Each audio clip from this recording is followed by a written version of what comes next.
Welcome, Callum. You've seen the process. We've got about 10 minutes. Your submission was very brief. Yes. Members have read it.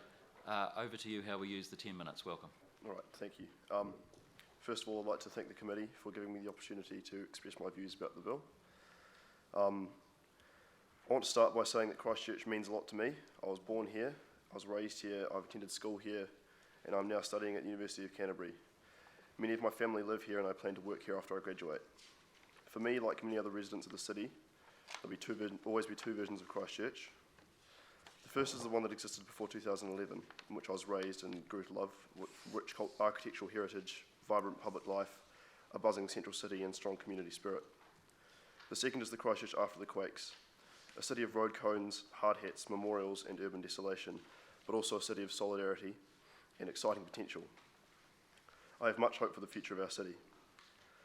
5 years on from the quakes, the basic infrastructural repair of ChCh is for the most part complete, yet we're not the city we once were.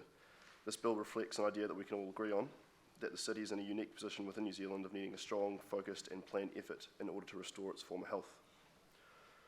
One of the stated purposes of this bill is to enable community participation in the planning of the regeneration of Greater Christchurch. This is a noble goal, but one that ultimately falls short of what is needed. The main stakeholder in this process of healing is the patient itself. The people of Christchurch who live and work here. These are the people who will reap the benefits of good, constructive decisions and bear the cost of bad ones. The people of the city are the ones with the vision for what it could be and how to get there. We, the people, should be leading this process and not simply consulted for it. We are not just participants, we are Christchurch. As it currently stands, this bill will fail the people of Christchurch by keeping ultimate power out of our hands and consigning us to decisions made by others who think they know what's best for us. The spirit and stated purpose of this bill acknowledge neither the past nor the future of the city. There is no mention of the quakes in the purpose of the bill, the reason we're in this position in the first place. There is also no mention of where we are going, which should be a transition back to local government. The emergency powers put in place after the earthquakes were authoritarian, excluding many of the people of Christchurch from political participation in their own city. This bill would continue many of these powers, entrenching them for another 5 years. The influence granted to the Crown through Regenerate Christchurch and the specific powers granted to the Minister are too wide.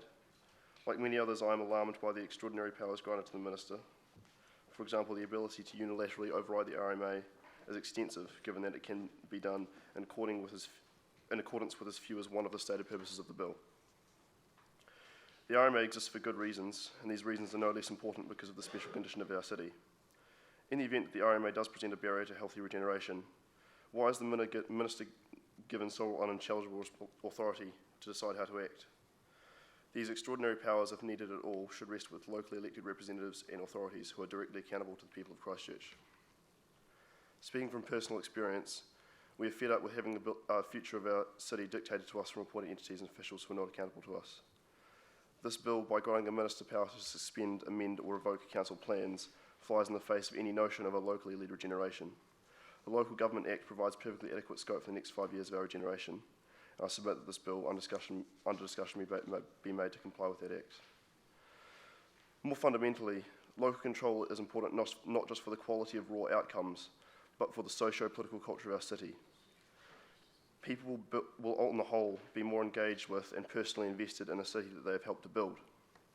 There is a lot to be said for the identity and community strength that emerged alongside grassroots responses to the earthquakes, such as gap filler. This is because gap filler was something that came from the people of Christchurch. People will be far more politically engaged and happier in a city that is truly theirs. There is a risk of alienating people from the Christchurch if the central government blindly builds, demolishes and landscapes without allowing people who live and work here true leadership of the process. A very significant sector of our society has been left out of consideration in the writing of this bill. This group of people currently has no say in either local or central government. Some of this group are simply not old enough to vote, and the rest are yet to be born. Assuming that this city lasts for more than a century, the people of Christchurch who are alive today, whether they're sitting in council chambers, holding placards in the streets, casting votes, or doing no more than simply paying their rates and taxes, represent a minority of the people who will live in the city. I'd hope that this bill would have considered the needs of future residents, but I don't see that it does. In all 100 pages of this bill, the word environment appears 4 times. 3 out of the 4 times are in reference to the operating environment of various entities. Only once is a feeble nod given to the importance of the future health of our rivers, soil, fauna, or ecology. combined with the power granted to the Minister by this bill to circumvent the RMA and dispose of land at will, this bill could pose an active threat to our environment. Our ecosystem is unique, fragile and already under threat. As we've seen in the papers recently, the Avon River is obscenely polluted. This bill fails to provide adequate protection to our region's natural environment, and this is both backwards and irresponsible.